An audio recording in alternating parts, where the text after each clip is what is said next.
block rush.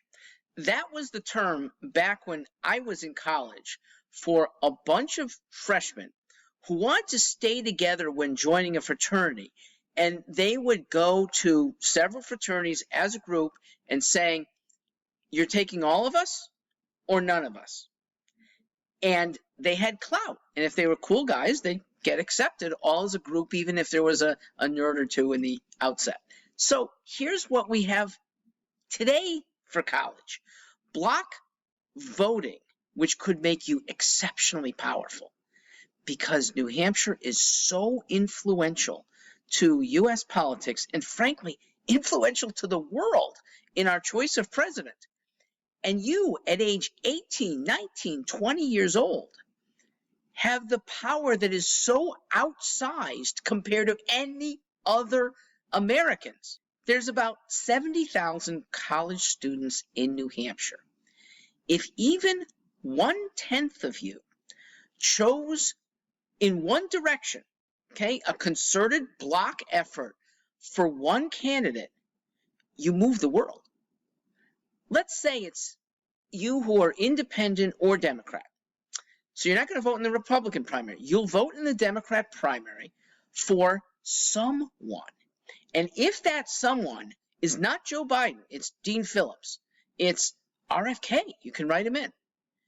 You could end up with 10% of the vote. That's probably what you'd have at 7,000 people. And with that, you could put Joe Biden on his heels, probably to not run in the next time round. He'll retire with dignity, and you will help spring up another strong presidential candidate, or several, because right now Biden has pretty much squashed them thanks to just holding back. Well, you can gush forth, okay? You've got the power that they wanted to restrict, and yet you can vote for one of their 17 candidates. Marianne Williamson's on the ballot. I'm on the ballot. Other people who you might not have heard of, but who speak very well and would govern better than Biden, are around for you. Let's say you're a Republican. Now, I think you need more. I think it's going to be more like 20,000 people to equal 10% of their vote. But that's among you. And if concertedly you said, we don't want Trump, we're going to get one of the other contenders up high that might not displace Trump from winning, but it'll put the machine that's looking very inevitable, it's going to set that machine back thanks to you. You have a lot of power, and you could use it for good. In my opinion, he should be set back. And I'm not anti-Trump. I'm pro-conservative. I'm pro-true democracy. And the Republican establishment is in the way of both. Trump's not a conservative, and he's certainly not for true democracy, and he didn't govern well. Okay? You cannot give him a pass on 2020. Some things were good prior to then, but when in 2020 you have somebody who elevated Anthony Fauci, gave him a platform every single week. You have a president who wouldn't get in the way of a single state's governors or bureaucrats that clamped down on our freedom more than any time in history, more than in the Civil War. More clampdowns for no reason.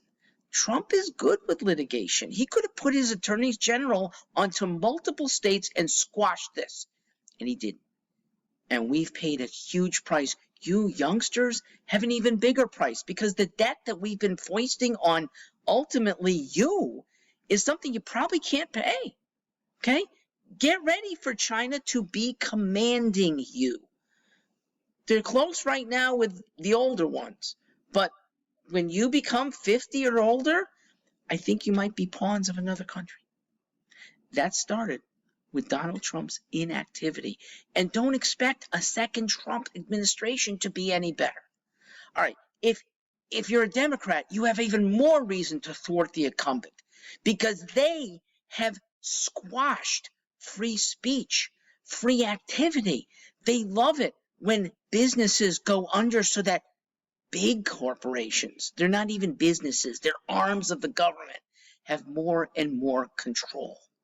And who is in that control? It's not Joe Biden. It's handlers that you don't even see and hear, but they're the manipulators that aren't even elected. You could put a stop to that. These two front runners are thwarting democracy. You have the power to end that.